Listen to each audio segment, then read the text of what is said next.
Hello there! In this tutorial, we will address how to create the certificate for a TLS communication protocol through TCP/IP on our MQTT broker.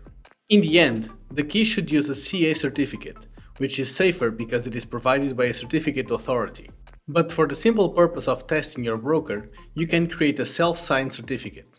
Start by going to docs.coreflux.org and you'll find the section Self-Signed Certificate on Linux.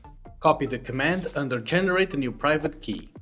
In Terminal, access the folder where you have Coreflux and paste the command.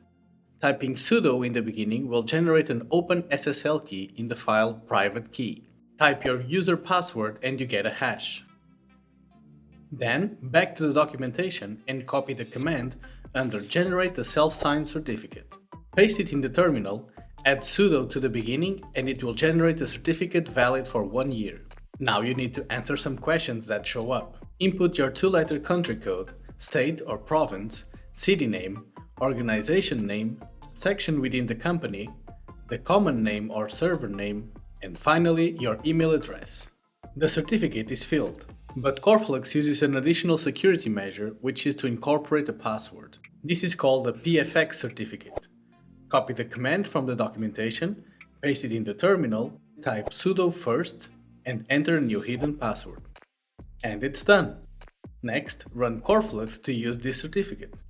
You need to set those two parameters that are blank, certificate path and certificate password.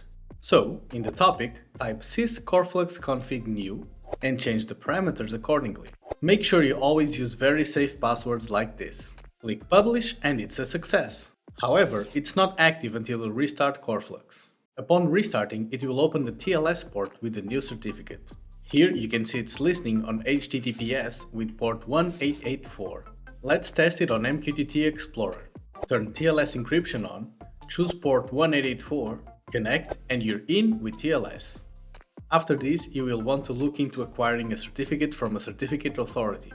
Incorporate it and provide it to the clients connecting to your server.